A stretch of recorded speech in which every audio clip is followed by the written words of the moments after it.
దేవుని పరిశుద్ధమైన నామమునకు మహిమయు ఘనతయు ప్రభావములు కలుగును గాక. ఆమేన్.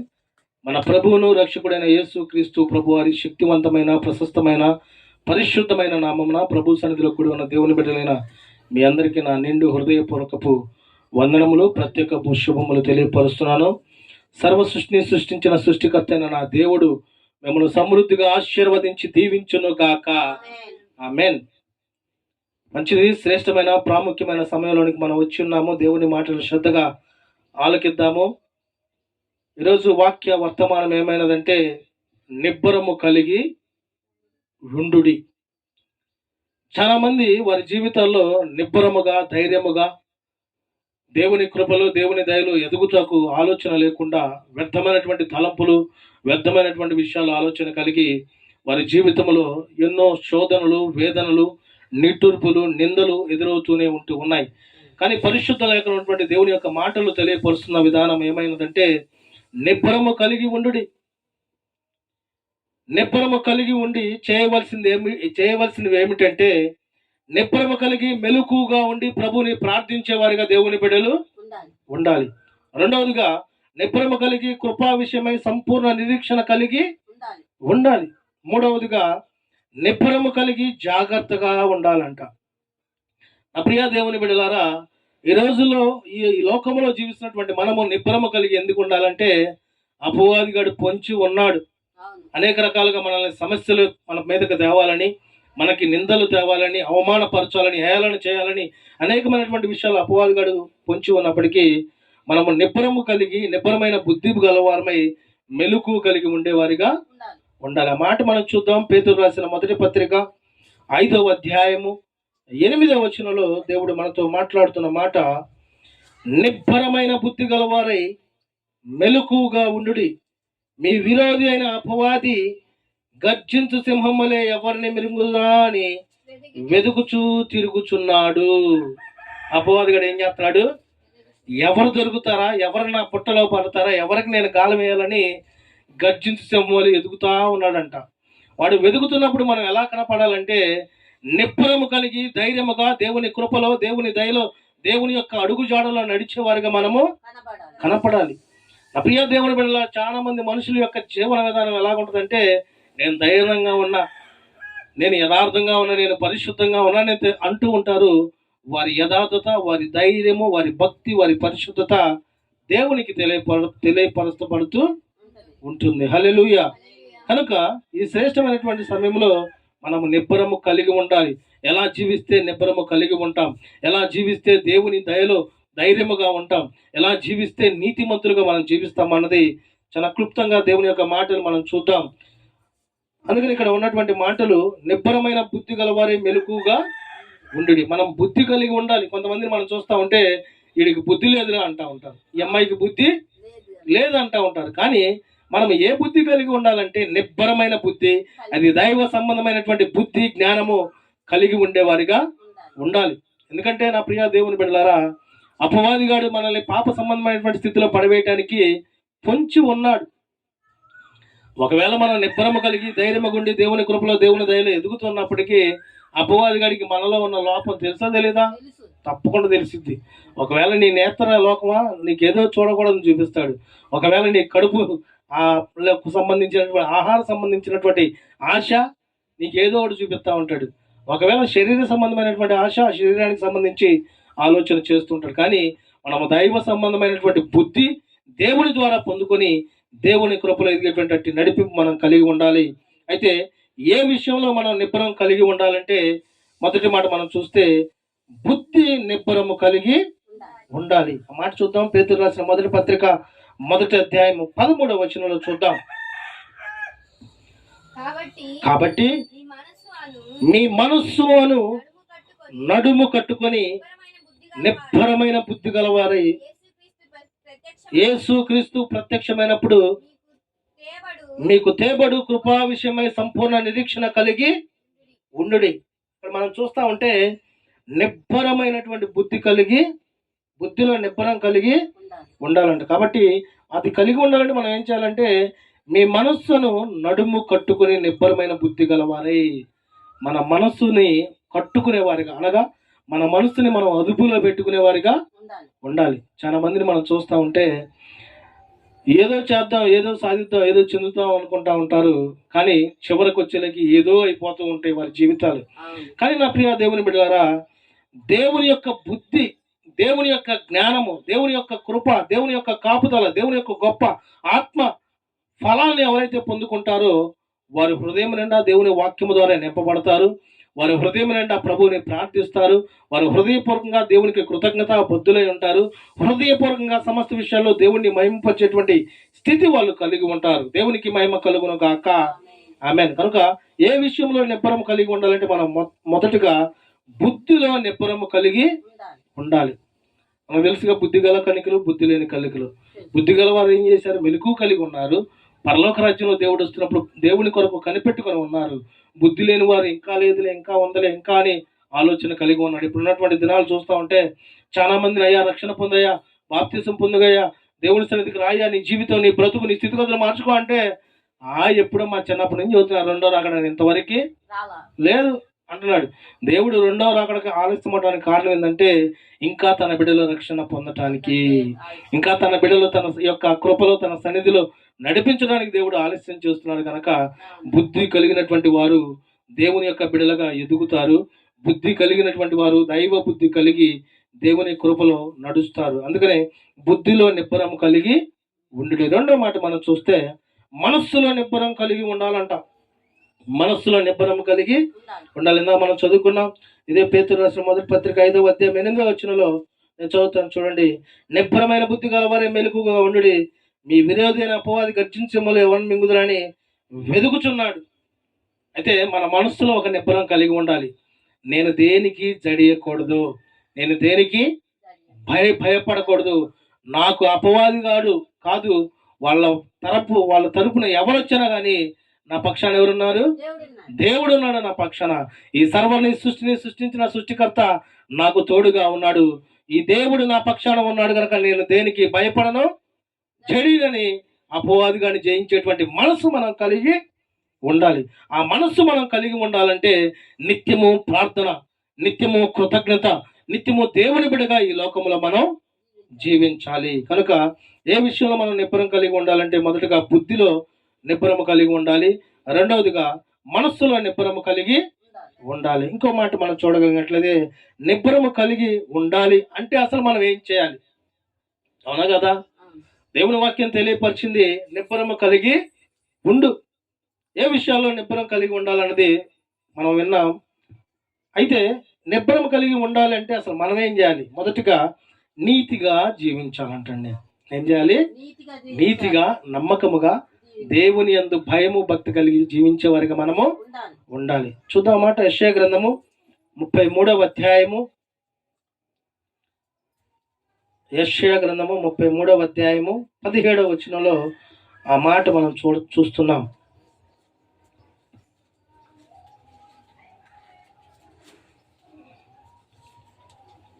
32వ అధ్యాయము 17వ వచనం. నీతి సమాధానము కలుగజేయును, నీతి వలన నిత్యమును నిమ్మలము నిబ్బరము కలుగును. అప్పుడు నా జనుల విశ్రమ స్థలమునందున, ఆశ్రయ స్థలముల యందును, సుఖకరమైన నివాసుల యందును నివసించెదరు. ఇక్కడ మనం చూస్తే నీతి సమాధానము కలుగు చేయును. ఎవరైతే నీతిమంతులుగా ఉంటారో వారికి సమాధానము కలిగి ఉంటారు, యథార్థత కలిగి ఉంటారు. ప్రతి విషయంలో దేవుని యొక్క ఆలోచన, దేవుని యొక్క ఆజ్ఞ ప్రకారము, దేవుని యొక్క అడుగు జాడల్లో మాత్రమే వారు జీవిస్తారంటండి. నీతి మనకి ఎలా వచ్చింది? దేవుని యందు విశ్వాసం ఉంచుడు ద్వారా నీతిమంతులుగా మనం మార్చబడ్డాం. ఈ లోకంలో నీతిమంతుడు ఒక్కడును లేడు. కానీ దేవుడు మన కొరకు ఈ లోకానికి వచ్చి అనీతిమంతులైన మనందరినీ నీతిమంతులుగా దేవుడు మార్చాడండి. హల్లెలూయా.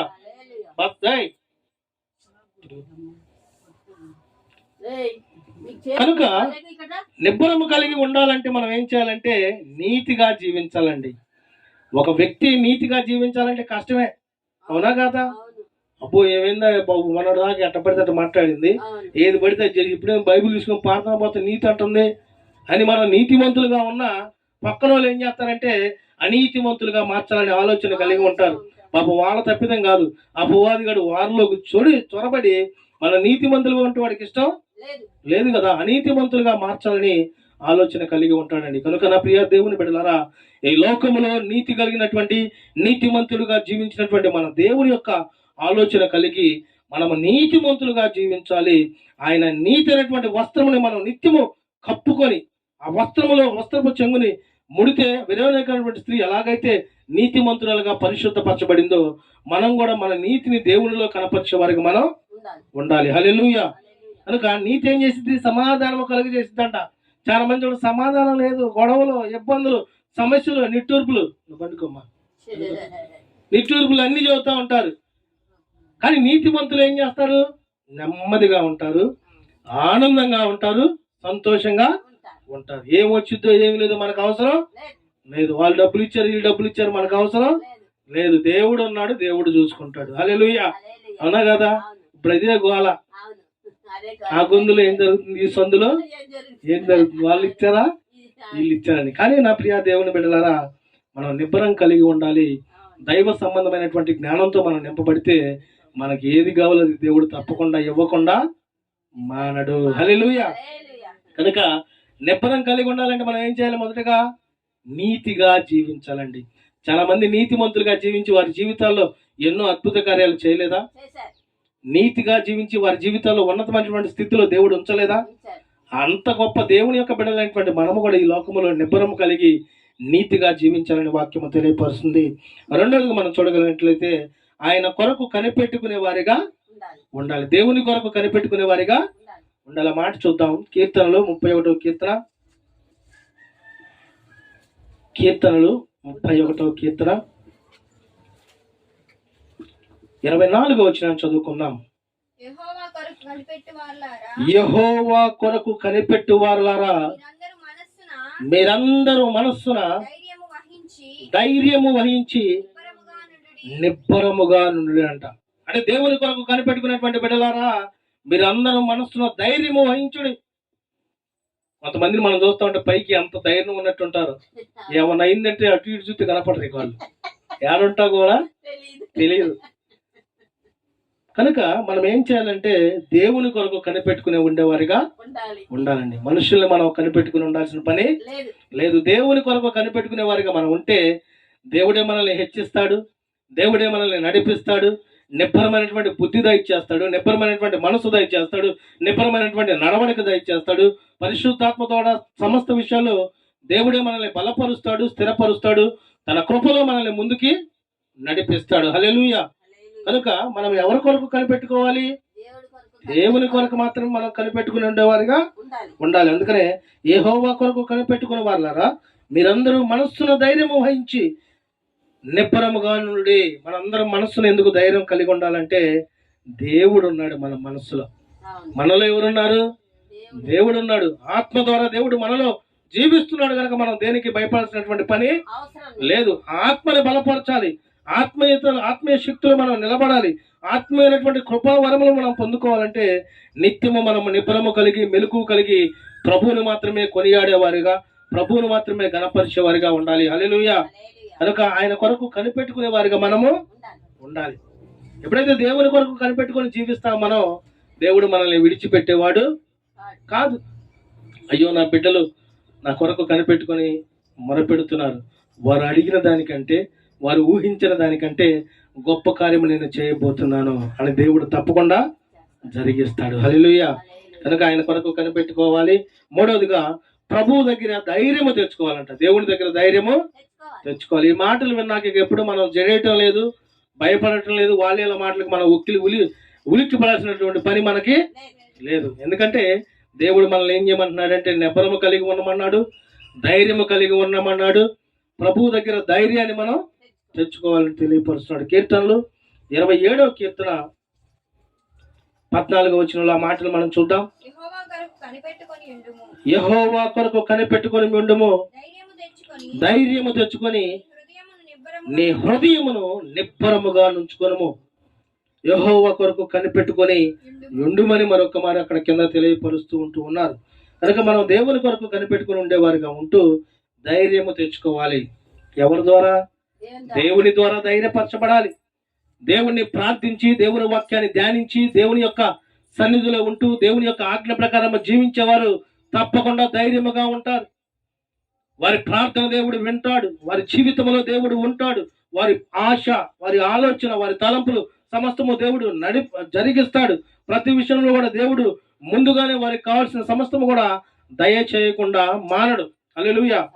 కనుక నా ప్రియ దేవుని బిడ్డలారా, మనము వాటి గురించి వీటి గురించి ఆలోచన కలిగి ఉండేవారుగా ఉండకుండా దేవుని కొరకు కనిపెట్టుకుని ఉండేవారుగా ఉన్నా దేవుడు మనకి ధైర్యాన్ని ఇస్తాడు. హృదయమును నిబ్బరముగా ఉంచుతాడటండి. చాలా మంది మనం చూస్తామంటే లేనిపోయిన అన్ని నెత్తిన పెట్టుకొని దడలు, టెన్షన్లు, వణుకులు, జ్వరాలు, గుండెల్లో సమస్యలు ఉన్నవారు లేరా? చాలా మంది ఉన్నారు. ఫోన్లు చేసి చెబుతూ ఉంటారు. కానీ నా ప్రియ దేవుని బిడ్డలారా, మనం నిబ్బరం కలిగి ఉంటే దేవుడు సమాధానం ఇస్తాడు. నిబ్బరము కలిగి ఉంటే దేవుని కృపను ఇస్తాడు. నిబ్బరము కలిగి ఉంటే దేవుని కొరకు ఆయన ఈ లోకంలో మనల్ని ఎందుకు పుట్టించాడో దానిని బట్టి మనల్ని దేవుడు ముందుకు నడిపిస్తాడు. కనుక నిబ్బరము కలిగి ఉండాలి అంటే మనం ఏం చేయాలి? మొదటగా నీతిగా జీవించాలి. రెండవదిగా ఆయన కొరకు కనిపెట్టుకునే వారిగా ఉండాలి. మూడవదిగా ప్రభు దగ్గర ధైర్యము తెచ్చుకోవాలి. అయితే నిబ్బరము కలిగి ఉండటం వలన వచ్చే లాభాలు కూడా మనం కొన్ని చూద్దాం. మొదటగా నిబ్బరము కలిగి మనం ఉండటం వలన కలిగే లాభాలు, నిత్యము ప్రభుని పాడుచూ స్తుతి గానము చేస్తామంటండి. ఏం చేస్తాం?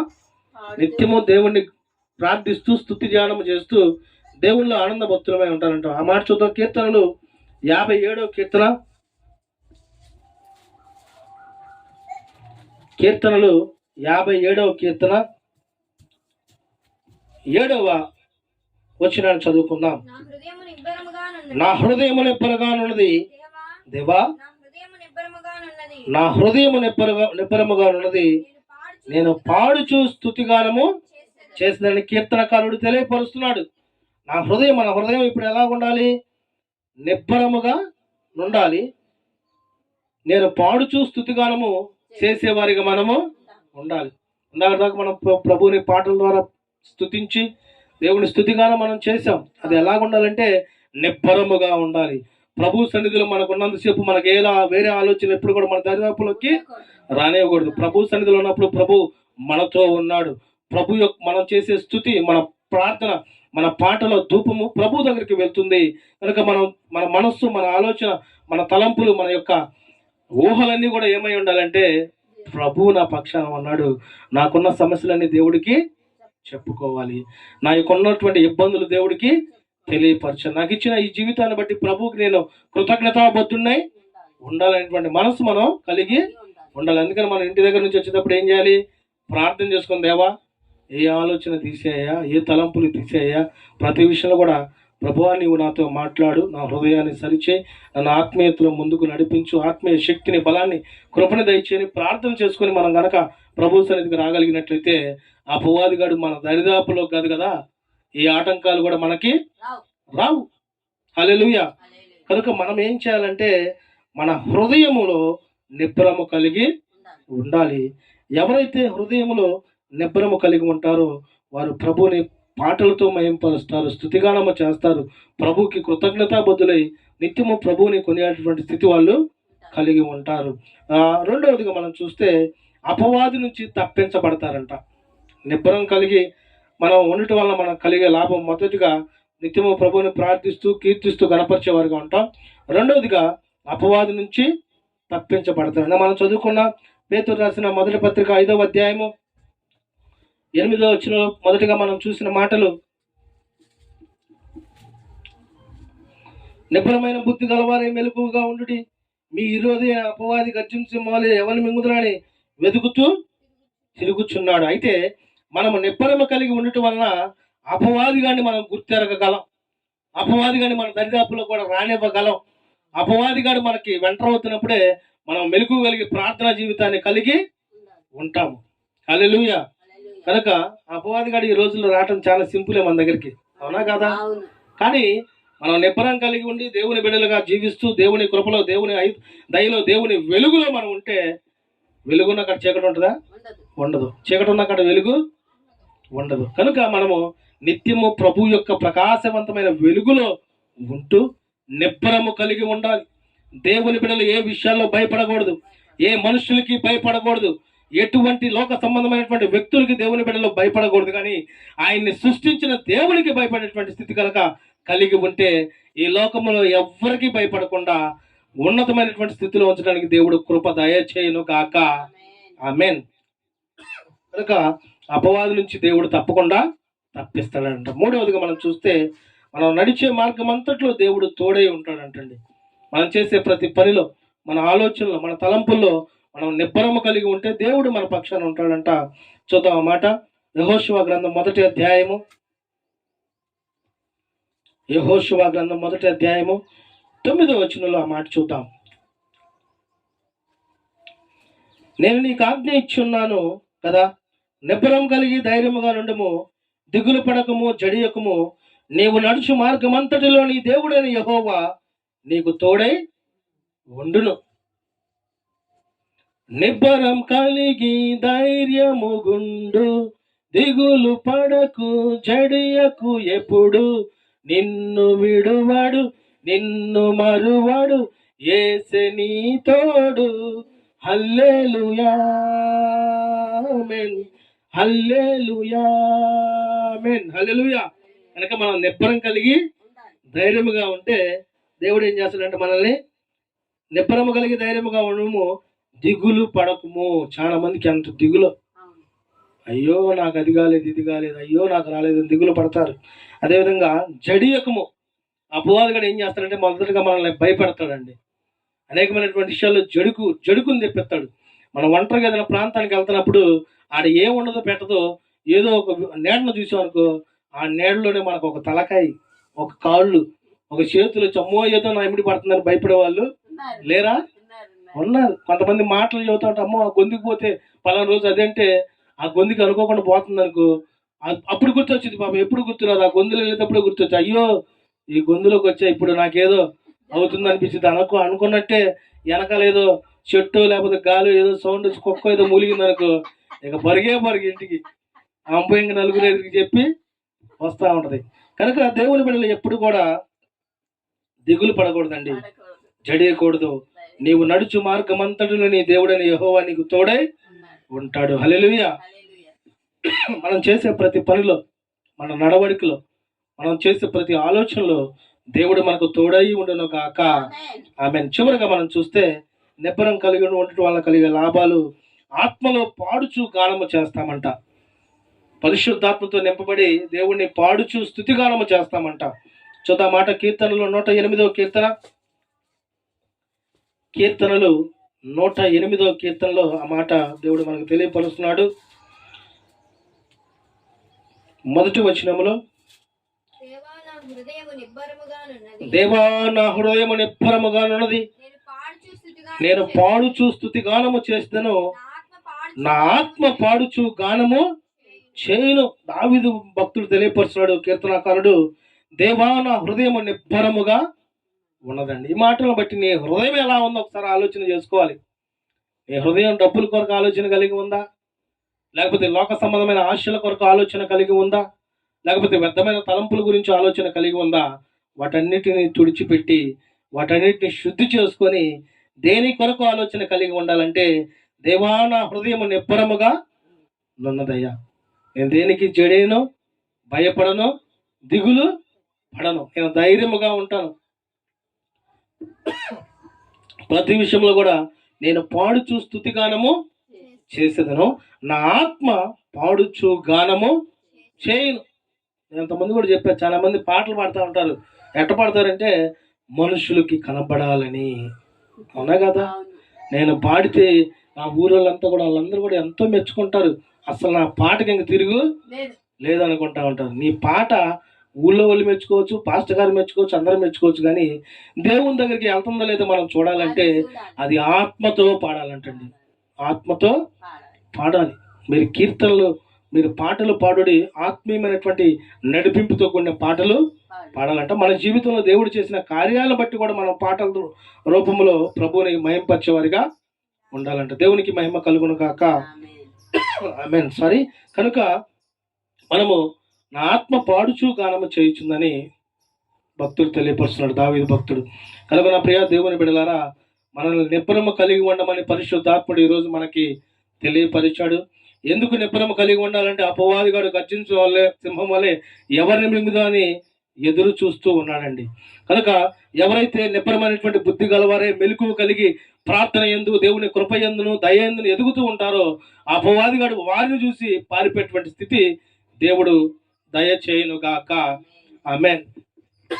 కనుక మనం మాట్లాడుకున్నటువంటి మాటలను బట్టి ఈ విషయంలో నిబ్బరము కలిగి ఉండాలి. ఏ విషయాల్లో? బుద్ధిలో నిబ్బరము కలిగి ఉండాలి, మనస్సులో నిబ్బరం కలిగి ఉండాలి. అదేవిధంగా నిబ్బరము కలిగి ఉండాలంటే మనం ఏం చేయాలి? మొదటగా నీతిగా జీవించాలి. రెండవదిగా ఆయన కొరకు కనిపెట్టుకొని ఉండాలి. మూడవదిగా ప్రభు దగ్గర ధైర్యముని తెచ్చుకోవాలండి. మనకి ఎవరు ధైర్యం ఇవ్వరు. నేనున్నా నీకెందుకు అంటారు, తర్వాత ఏమైంది మనం చెప్పలేం. కనుక ప్రభు దగ్గర ధైర్యం తెచ్చుకోవాలి. మూడవదిగా నిబ్బరము కలిగి ఉండటం వల్ల కలిగే లాభాలు, పాడుచు స్తుతిగానము చేస్తామంట. రెండవదిగా అపవాది నుంచి తప్పించబడతాం. ఒకవేళ మనల్ని అపవాదిగాడు ఏదో శోధిస్తా మనల్ని కొంతవరకు ఏదైనా ఇచ్చేద్దామని ఆలోచన కలిగి ఉన్న దేవుడు ఏం చేస్తాడంటే పరిశుద్ధాత్మ ద్వారా మనల్ని మెలకువ దయచేసి అపవాదిగాడి యొక్క పన్నాగం నుంచి మనకు విడుదల ఇస్తాడు. మూడవదిగా నడిచే మార్గం అంతట్లో దేవుడు మనకు తోడై ఉంటాడు. దేవుడు మనకు తోడై ఉంటే చాలండి, మన జీవితం ఎంత ధన్యకరమో, ఎంత ఆశీర్వాదకరమో, ఎంత ఉన్నతమైనటువంటి కృపతో నింపబడిందో. నాలుగవదిగా ఆత్మలో పాడుచు గానము చేస్తామంటండి. ఆనాడు మందసముని దావీదుగా తీసుకెళ్తా ఉన్న సందర్భంలో తను రాజుగా ఉన్న స్థితిలో చక్కగా ఆత్మ పరవశుడై పాటలు పాడుచు స్తుతిగానము చేస్తూ అక్కడ మైమర్చిపోయి దేవుణ్ణిలో లీనమైపోయి పాటలు చేస్తా ఉంటే వాళ్ళ భార్య చూసి ఏంది ఇతను రాజుగా ఉండి కూడా ఇట్ట చేస్తున్నాడు అంటుందంట. కానీ నా ప్రియ దేవుని బిడ్డలారా, ఆత్మతో పాడేటువంటి స్థితి మనం కలిగి ఉండాలి. మనుష్యులతో మనకు సంబంధం లేనే లేదు. పరిశుద్ధాత్మలో నేను ఎదగాలి, పరిశుద్ధాత్మతో ప్రేరేపించాలి, పరిశుద్ధాత్మ శక్తిని నేను పొందుకోవాలి. ఆ పరిశుద్ధాత్మ నన్ను నడిపించిద్ది, ఆ పరిశుద్ధాత్మ నన్ను స్వస్థపరిచిద్ది, ఆ పరిశుద్ధాత్మ నన్ను బలపరుస్తున్నటువంటి అటు నిబ్బరమైనటువంటి బుద్ధి మనం కలిగి ఉండాలి. కనుక నా ప్రియ దేవుని బిడ్డలారా, మనం నిబ్బరం కలిగి ఉందాం, మెలకు కలిగి ఉందాం. అపవాదిగాడి యొక్క ఆలోచన తలంపులు దరిదాపుల్లోకి రాకుండా పరిశుద్ధమైనటువంటి గొప్ప జీవితాన్ని ప్రభు మనందరికీ దయచేయును కాక. ఆమెన్. ఈ మాటలు దేవుడు మన వినికిడిలో ఆశీర్వదించి దీవించును కాక. ఆమెన్. ప్రార్థన చేసుకున్న అందరూ లేచి నిలబడినట్లయితే ప్రార్థన చేసుకుందాం. కొద్ది నిమిషాలు దేవుణ్ణి స్తుతించి చివరి ప్రార్థన మనం చేసుకుందాం.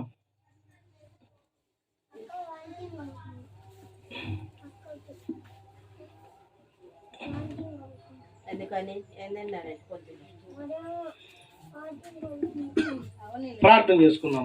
కొద్ది నిమిషాలు దేవుణ్ణి స్తుతిద్దాం. మౌనంగా ఉండి ముందు ఒకసారి మనం ప్రార్థన చేసుకుందాం వ్యక్తిగతంగా. దేవా, నిబ్బరం కలిగి నేను ఉండాలని అయినా ప్రభా, అయినా తండ్రి అపవాదిగాడి నిజంగానే పొంచి ఉన్నాడు ప్రభా, మానసికంగా ఇబ్బంది పాలు చేస్తున్నాడు, శారీరకంగా బలహీనపరుస్తున్నాడు ఆయన తండ్రి. దేవా, నువ్వు నిబ్బరము కలిగి ఉండు, ధైర్యముగా ఉండు, చెడియకము, నీ పక్షాన్ని నేను ఉన్నానని తెలియపరిచారు తండ్రి. కనుక నైనా తండ్రి మమ్మల్ని మేము సరి చేసుకోవటానికి మాకు ఒక్క నైనా తండ్రి మీరు మాకు తోడే ఉండి నడిపించండి నైనా ప్రభా. నైనా ప్రభా, పరిశుద్ధాత్ముడా, మీరు మా ప్రార్థన ఆలకిస్తున్నందుకు స్తోత్రాలు నైనా ప్రభా. నిబ్బరమైనటువంటి బుద్ధిని మాకు దయచేయండి తండ్రి, నిబ్బరమైన మనస్సుని మాకు దయచేయండి తండ్రి. మెలుకు కలిగి ప్రార్థించేటువంటి జీవితాన్ని మాకు దయచేయమని ప్రార్థిస్తున్నాము తండ్రి. గొప్ప దేవుడా, మీకే స్తోత్రాలు నైనా ప్రభా, మీకే వందనాలు తండ్రి. యేసయ్యా, మీకే స్తోత్రాలు ప్రభా. ప్రార్థన చేద్దాం. అందరం వ్యక్తిగతంగా ప్రార్థన చేసుకోండి. ఒకవేళ మీ హృదయంలో, మీ ఆలోచనలు, మీ తలంపులో ఏదైనా లోకానుసారమైనటువంటి తలంపులు ఉంటే, అపవాదిగాడి యొక్క ఆలోచనలు పన్నాగాలు ఉంటే ప్రభు నిన్ను విడిపించబోతున్నాడు. ఇదిగో నిబ్బరమైనటువంటి హృదయం నీకు దేవుడు దయచేయబోతున్నాడు. ఈ శ్రేష్టమైనటువంటి సమయంలో ప్రభువుని గనక మనం వేడుకొనగలిగితే, దేవా నిబ్బరమైన బుద్ధి నాకు దయచేయి తండ్రి అని అడిగితే దేవుడు తప్పకుండా నిబ్బరమైనటువంటి బుద్ధితో నిన్ను నింపునుగాక, నిబ్బరమైన మనస్సుతో నిన్ను నింపునుగాక. ఇక నుంచి నువ్వు దేనికి చేయకుండా, భయపడకుండా ధైర్యముగా ఉండేటువంటి కృప దేవుడు మీకు దయచేయనుగాక. సమస్త విషయాల్లో తండ్రి మీరు మా పక్షాన ఉండండి, నేను మీకు తోడుగా ఉంటానని తెలియపరిచారు ఆయన తండ్రి.